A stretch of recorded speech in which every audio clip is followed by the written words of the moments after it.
Welcome to yet another exciting edition of Sports Talk here on Atlantic Television Network. On this edition of the program, Abuja set to host Nigeria Olympic Committee annual review meeting. Coming in from the marathon race, Kenya Icon unveils global marathon tour.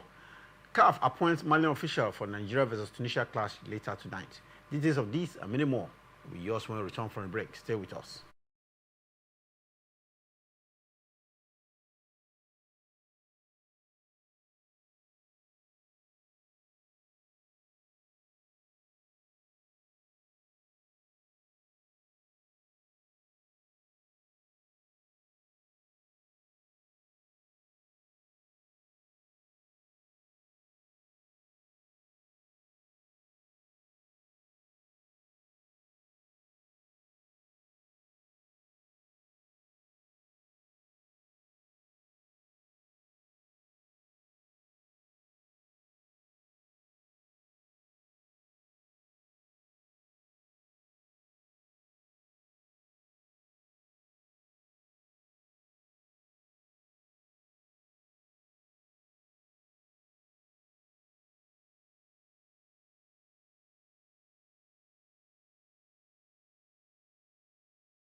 Welcome back. Sports Talk here on Atlantic Television Network. Mike is here this hour. Thanks for having me. Glad to be here this morning.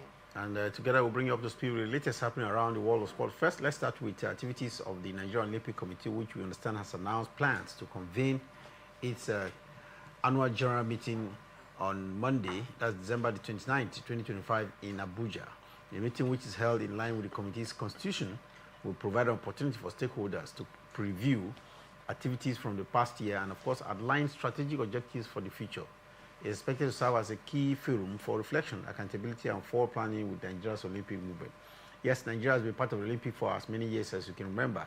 But Mike, reviewing the activities of the Olympic Committee, I'm not too sure they've done badly. Yeah, I think it's a time of sober reflection, a time where they should also take our time to take stock, more like a total appraisals of the activities of Nigerian Olympic over the last few years. And I think it's high time for them to chart a course forward. How have we performed in the last 8 years in terms of Olympic activities? I think we have not really met that standard because the last outing was one to forget about. So I think right time for them to, take a total stock and of course chart a course forward. Nigeria Olympic Committee really have to review, especially the activities of the body the last 12 months. That's especially for 2024 and including 2025 as well. That's really a lot of stock taking, 2 years stock taking for them out there. Meanwhile, after more than 2 decades of redefining distance and distance of running and cementing his status as the greatest marathon runner of all time, El Kipoche says his pursuit of medals is over. Good news, or do I say bad news, coming from the Kenyan world athlete? I think it's a good news for me. At 41, you don't expect him to be that active again, unlike when he was a little bit younger. I think he has achieved a lot in the world of marathoners. So don't forget, he has also won 11 titles to that. Now it's time for him to give back to the society because he's especially organizing, yes, yet another marathon on his name. At this point, it is aimed to, of course, give back to the society as he tried to push for education, better life, schools for, some of the citizens out there. It's about raising funds and, of course, awareness in order for them to educate the younger one and then properly advising the younger athlete on how to choose their career because, according to him, some have left in search of a greener pasture and most of them are being held hostage in different warring countries all over there. So for me, I think it's time for him to give back to the society, then push for better life for its citizens. 41-year-old El Kipkoche from Kenya out there, one man who is recognized around the world when marathon is concerned because he's won 2 Olympic gold medals, a world title, and 11 world marathon major victories, 2 official world records to his name there. And he stories up to our marathon under special conditions way back in 2019. Yes, he says his great achievement was not winning medals, but changing how people view human potentials. And I think I agree with him there, especially when you are from this continent, the black continent. Well, Eddie Kipkoche, I would like to wish him the very best and we hope that his foundation will raise enough funds to focus on education, environmental sustainability, and health. He claims he aims to raise about $1 million in a community-based program. This is possible out here in Africa? Definitely, it's possible. It depends on how he, of course, organize this particular one. I think we talk about Africa. I think we'll have the money. It's about the strategy that he's adopting in order to raise this fund. So I think it's possible that he can achieve that. 1 million for his fund, and he aims to use it to, educate a lot of athletes and, of course, see to those who have retired from the sports as well. We hope that he will get it right, just the same way he did, running a marathon race for Kenya, for Africa, and, of course, for the rest of the world. That's good news coming from a Kenyan athlete, getting world attention, if you ask me, and I'm sure he will succeed in the days ahead. Now, quickly, Mike, let's look at some latest happening from the world of football. And 9-time Nigerian Premier League side, Enyimba International of Aba will officially announced Deji Ayeni as their new technical advisor by next week, just before the end of the year. Yeah, I think this is long overdue after the suspension of Stanley Eguma a few months ago for what they call a poor result. I think this one has been long, expected because under their interim coach, since the suspension of Stanley Eguma, I think they have not really improved. So they need a substantive coach who's going to take a full responsibility. But then, you talk about his experience. This is where I'm a little bit skeptical about how it's going to go about, changing the narrative for Inyimba this year. Though he's not a new man in the job because he has, been with other clubs right here in the Nigerian Premier Football League, learned from the NNL, then coached the likes of Aqua United and some other clubs right here. So we just keep our fingers crossed, hoping that he is the right man, to take the mantle of leadership at the dugout for, the nine-time champion, talking about Enyimba. Enyimba International, looking at having a new gaffer there. Lawrence Okembu has been in charge. Has he done badly, in the few games he has managed leading up to this period? Yeah, like I said, it's more like a mixed reaction. He has not really stabilized things, the way maybe some of the board members expected. Taking a look at how, they struggled under Stanley Eguma. There's no much difference so far since he came on board. I think the team has just been static, and this is why I have deemed it necessary to, of course, appoint a substantive coach. The weekend, and expectedly the Nigerian Premier League will be in action for the Yuletide, and here in Port Harcourt, it is expected that Wiki Tourists will be visiting Rivers United for yet another cracker, week 19 of the Premier League here in Nigeria. Yeah, I think it's an exciting game. It's going to be. I hope Rivers United can take a full advantage of this to take all 3 points. But for Wiki Tourists, I think they will be battling because they are not seated in a very comfortable position on the league table. They are just a few points away from relegation. So you expect it to be a very, very keenly contested encounter. One will be, hoping to increase their point lead, while the other will also be battling to secure all 3 points to help them stay away from the relegation zone. It's Yuletide season around the world, and here in Nigeria, in a heartwarming display of generosity, Super Falcons striker Esther Okoronkwo, remember her? Yes, revealed how she surprised residents of Abia State with cash gifts during this festive season. Posting on a social media handle, the professional footballer actually was seen handing out money to various people on the streets of our home state, Abia.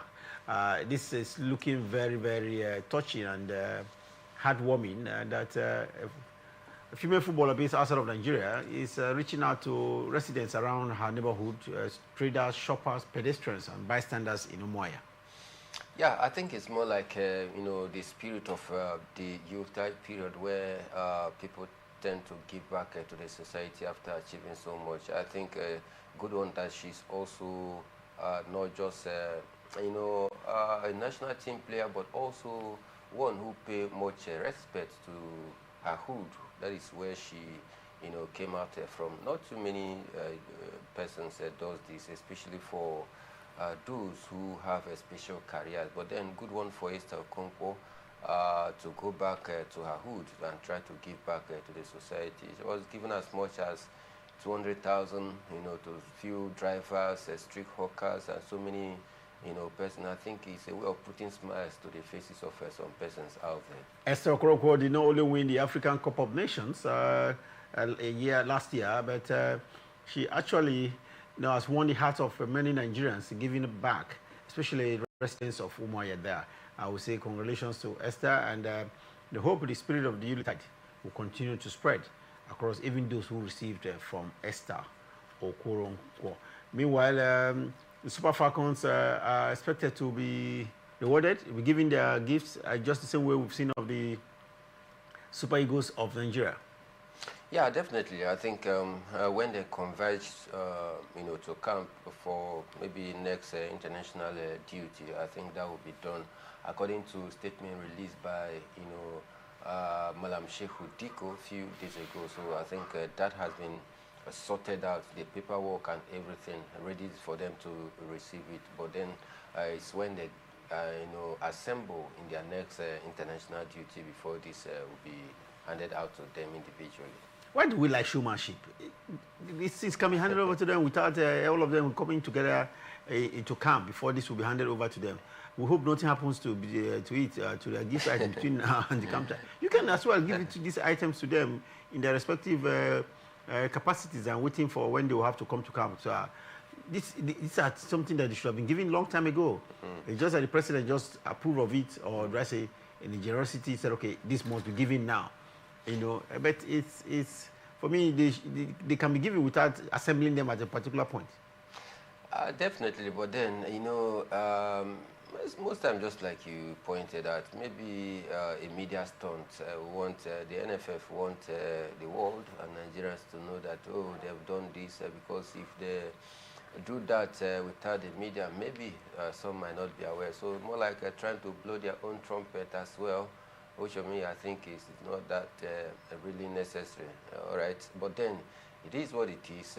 Let's just hope for the best. That has been entrusted in the hands of a few, and we hope that they are going to keep it safe until when next the Super Falcons assemble for yet another international duty. Time for us to now take a break. When we return from a break, there will be more football stories for you, especially, and then I'll give you maybe a tidbit from the NBA. Basketball action is one which is highly followed during this Yuletide season. And beyond that, the African Cup of Nations had a rest day yesterday, but they will be back in full action today. 4 matches are expected to hit the cities of Morocco from this afternoon. We'll bring you fixtures of action expected this afternoon, and how the Super Eagles, one of the teams that will be in action after the break, are preparing ahead of the encounter against their Tunisian counterparts. When you return from a break, you have the details and many more. Stay with us.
Welcome back. It's Sports Talk here on Atlantic Television Network, and we told you just a short while ago how Esther Kronko has been there, putting smiles on the faces of residents of Umaya in a Christmas gift galore.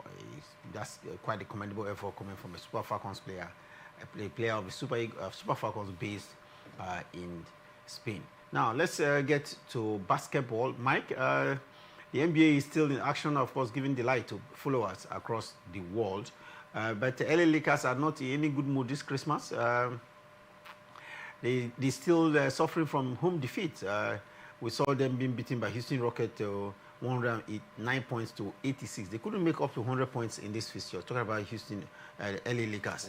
Yeah. You think it is getting to a very difficult period for them?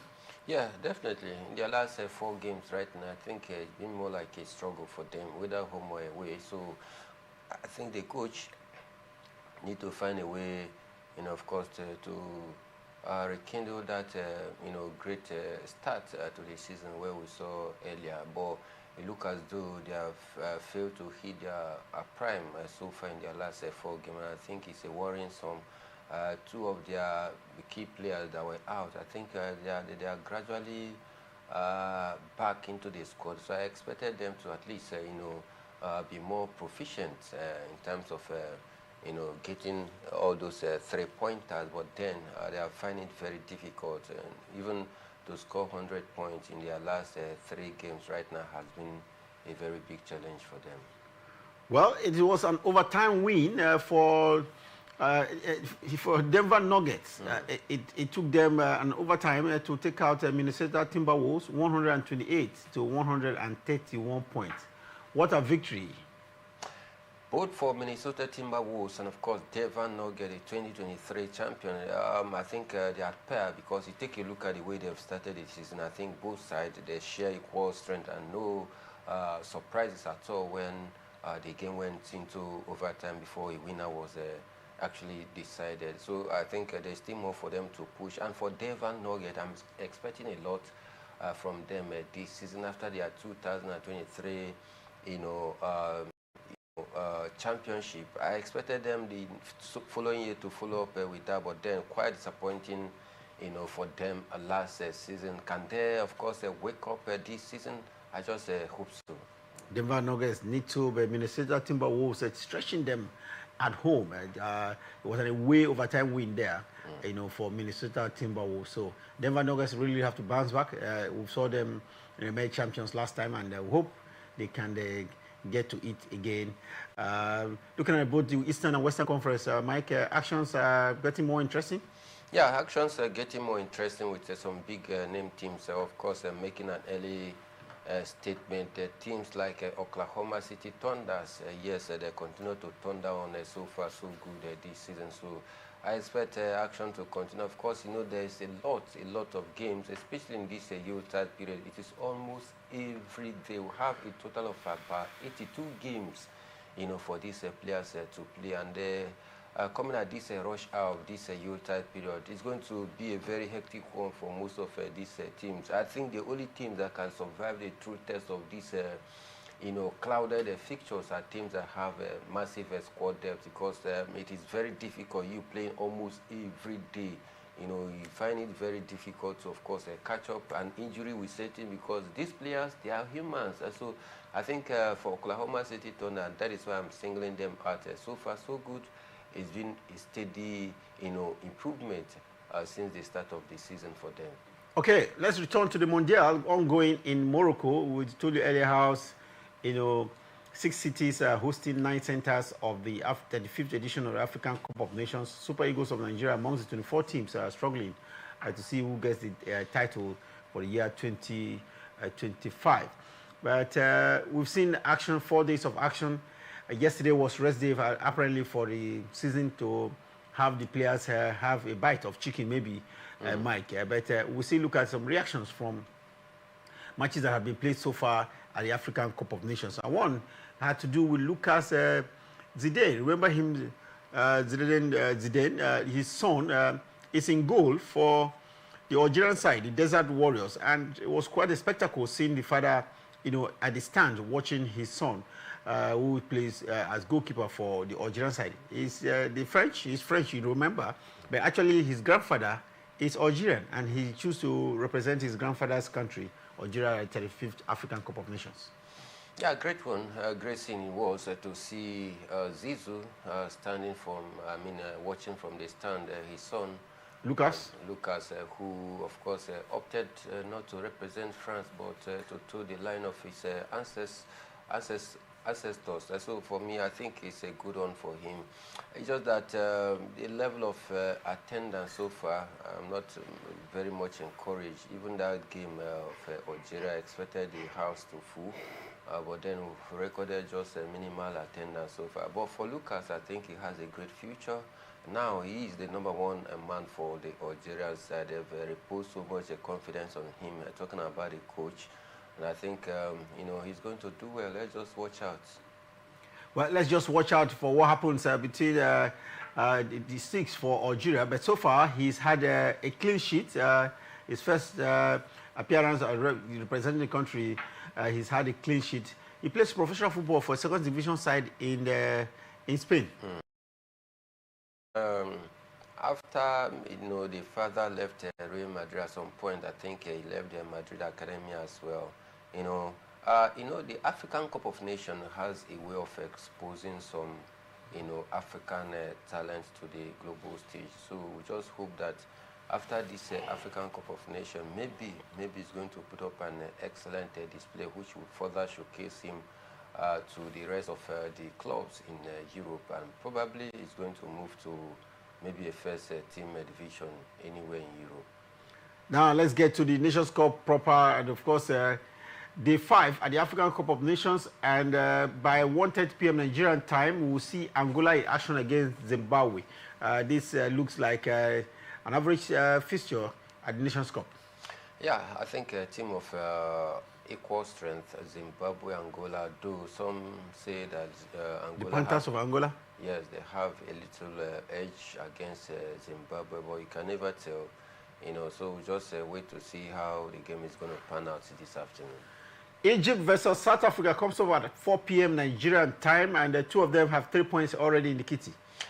Blockbuster clash. Egypt, a great team with a massive, rich history in terms of the African Cup of Nations. South Africa also not a bad team at all. You can see how they'll be competing as, title contenders in the last few years of the AFCON. In fact, the last edition, they almost got to the final, but then I think they were stopped by the Super Eagles after that, penalty shootout as well. So, and they have bulk of their players drawn from the South African league, so they have more synergy. You talk about the Tunisian team as well. I think they are not also a very bad team. It's a blend of, foreign-based professionals and of course players as well that were drawn from their local league. So I think it's going to be for quality, tactics for tactics, and of course techniques is what we expected this afternoon. Let's look at this fixture coming out 6 p.m. Nigerian time, and it's the fixture between Zambia and the Comoro Island. Zambia played a 1-0 draw, remember, in the first encounter against Mali. And for Comoro Island, they were beaten, and it means they don't have any points at this point in time. Can Comoros use Zambia to at least ensure that they have points on the league table? I think it's a very balanced game, I must tell you. For Comoros, you saw their opening game against the host, against Morocco. They fought so brave, just that they could not hold, and they lost that first game 2-0. But then taking some positive from that their first game, we be rest assured that they will come out gun blazing against the Chipolo Polo of Zambia, who of course managed to get a point in their first game, especially in the dying minutes. I think for me it's a balanced game. Zambia, Comoro Island, balanced fixture. How balanced can the match between the host nation Morocco be against Mali? That might come so at 9 p.m. Nigerian time. Morocco, remember, had all 3 points in the first encounter against, I think, the Comoros Island. Yeah. And now Mali drew with Zambia 1-1. Can the Moroccans take a home advantage to the next level? I think so. I think so. They have the crowd, the 12 men behind them, of course, playing in front of their home fans. Then one of the best teams so far, if not in the world, but in Africa. Don't forget how they've improved massively in the world ranking. I think they are ranked 11th in the world right now, as it's and the highest ranked team in Africa. So I think with those stats, I think they will be highly, advantageous going into this game against, Mali, who could not hold on in their first game and allowing, of course, their opponents to draw level at the dying minute of that game. So I think for Morocco, they are highly favored for this very one. Meanwhile, Nigeria, it will be the action on Saturday and not tomorrow, not today. That's tomorrow, and they have returned to training after having a day off. They are back to training. What do you make of the Super Eagles ahead of this encounter in a closed-door training? I think for me, it's going to be a very tough game for the Super Eagles come tomorrow against the Carthage Eagles. For Super Eagles, more like a struggle before they could, of course, get all 3 points against their opponent, in the first game. But then for the Tunisia side, I think they won convincingly, 3-1. Currently, they are on 3 points, these two teams. But then just that Tunisia has +2 goals, in this encounter. So heading into this fixture, I think both teams will be trying to see who is going to come top in that particular group. And of course, you go through the paper, most persons have, tipped the Super Eagles and Tunisia as the two teams that will come out of that group. But then I think they will be battling on who group, which is for me, I think is very key, because you need to top the group so that you can meet second place finish in any other group and make it more easier. Because if you finish second, it means that you are going to face a team that finished first in any other group, and it could be a very difficult team. So for me, I think it's a game that the Super Eagles must, as a matter of must, win. A must win for the Super Eagles of Nigeria coming up tomorrow against their counterparts from Tunisia. In the past, we've seen the Tunisian side often, the Carthage Eagles of Tunisia, always giving the Super Eagles a lot of problems. But we'll see which of these Eagles will fly tomorrow. But still looking at stints around the African Cup of Nations ongoing in Morocco. One man is in the news across the world right now. Tom Saintfiet, of course, the coach of the Malian national team, the Eagles of Mali, has come out to criticize FIFA and CAF for the duration, let's say, a tenure of the competition, 4 years. So remember, CAF only recently, voted in favor of a 4-year African Cup of Nations after the next edition coming up in 2027, meaning that from 2028 we'll have the calendar aligned with FIFA. But the Malian coach Tom Saintfiet, he's been very unhappy and vocal about his stance against the duration of the Nations Cup. And I think I definitely see reasons with him. I also thought towards that line when this decision was made. And I think the decision was not solely taken by CAF alone. It's after due consultation from UEFA, FIFA before this decision. Of course, there's some clubs out there in Europe were very instrumental, in adding their own, voice because of what they perceive as taking their players away at a crucial time. So I think it is, for me, changing the landscape of African football culture. The AFCON started about 1957, and we've been having it after 2 years. Why the sudden change? So I think it was highly influenced by FIFA and the UEFA for Africa, and it is not good. We should stand our ground. We shouldn't be tossed about just like. But how do you stand your ground when most of the players you're going to use for this competition are coming from Europe, and you really have to align with the European calendar so the players can have, time to face their professional career, for those who pay them heavy amount of money on a weekly basis to have their services, and at the same time see their countries, have their services. Players are human; they need to rest, but so I think this is something you really have to balance between their professional, career and, of course, their coming home to do national duties? All right, let's take a look at it this way. If you are trying to balance the calendar, must it be a 4-year plan before you can balance the calendar with that of European? You can still do that and balance the calendar within the space of 2 years. It's about taking your time to go through the European calendars and see how to fix some of those matches. After all, we've seen CAF look as though they are inconsistent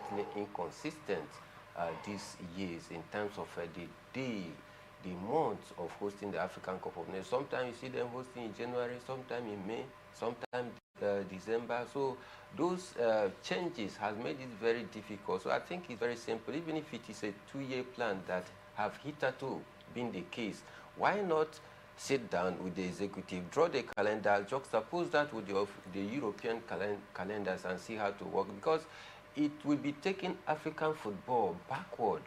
All right, the talents that would have emerged in these 2 years now need to wait until after 4 years. It is taking African football backward. And I think for me, the deed has been done. Maybe in future they are going to review that, but for now, it is what it is. 2028 will be shifted to 4 years plan, which for me I think is not a good one for African football development. Let's take it across to Europe and start in the Premier League, where actions return for this Boxing Day, and it will be at Old Trafford. Manchester United at home against Newcastle United. War of the United. Which of these will be disunited? Will it be Manchester at home or in Newcastle in desperate need of points? It's a very big clash. If you go through the record and their last 5 meetings right now, Newcastle have had the upper hand against Manchester United, and I think it's going to be yet another difficult game for Ruben Amorim's side, who have lost about 8 to 9 players so far. It's going to affect Manchester United. But for Newcastle, they want to, of course, take solace of the fact that after taking a 2-goal lead in their last game against Chelsea, they capitulated, allowing Chelsea to, draw that game at 2-2. I think Eddie Howe's side, he will be pained by the drop of that 2 point, and they will come, prepared against Manchester United, who they seem to have a greater hand. In their last 5 meetings, the Newcastle have won 4 out of those 5 meetings. I think the last time Manchester United beat them was in the League Cup activities in 2023. So heading into this very one, the Magpies are well positioned to take all 3 points against Manchester United. Talking about Manchester United, fixture later today at Old Trafford, 9 p.m. Nigerian time, I should think. The captain, Bruno Fernandes, will not be in the starting lineup, neither on the bench as well, owing to injury. Do you see him coming back soon, and how will his absence affect this fixed tie? I think it's going to affect Manchester United negatively, because Bruno Fernandes has been the only active more than average in terms of performance on the pitch of play for Manchester United for years right now. Presently, even though Ruben Amorim tried to play him out of a position, more like a deep midfield role, but then he's still churning out the stats, the numbers in terms of assists, in terms of tackles won, in terms of giving some of those final third passes. He's been top notch for Manchester United. So for such a crucial player that has been very, very pivotal for Manchester United, out for injury, it's going to be a double trouble for Manchester United, because you can rarely have another player in the state of Bruno Fernandes that can possibly fit into the picture of what Bruno Fernandes does on the pitch of play. So I think it's going to affect Manchester United negatively. Manchester United's captain Bruno Fernandes out of action due to injury concerns. Same for Kobe Mainoo as well. Kobe has been out for injury reasons. But it looks like Arnad and Mbeumo have stepped up in their play as well in the absence of these 2 stars. Yeah, but the most disappointing is that these 2 players, as you just mentioned, they are off for African Cup of Nations, all right? And that is another big problem. Casemiro is out injured, Kobe Mainoo also, Bruno Fernandes, Matty Delight. These are names. They have about 8 key players, first-team starters that are not for this particular game. So I think, like I said, it's a troubling time for Manchester United, and I just hope that Ruben Amorim can cope with the pressure of these Yuletide fixtures with most of these players out injured. Wow, that's it for Manchester United. But let's see how they pair tonight at Old Trafford against Newcastle United. Injury concerns and, of course, a call for national duty has affected Manchester United. Let's see how they manage at 9 p.m. Nigerian time in a Boxing Day fixture. Other fixtures in the Premier League are coming up tomorrow, and for us on our program Sport Extraordinary at 6 p.m. Nigerian time. We'll bring you a review of those fixtures coming up tomorrow. Meanwhile, Valencia intensified efforts to sign Sadiq Umar ahead of the January transfer window. Is this possible? Has Sadiq spending the second half of last season with the side? He scored as many as 5 goals in his 16 appearances. Can he have a permanent deal? I think let's just see how it happens. Valencia, they are just trying to, of course, add more firepower to the attack line, because in the attack they have not been very great. But you could also recall that Sadiq Umar is because of limited time on the pitch. That is why he left his club.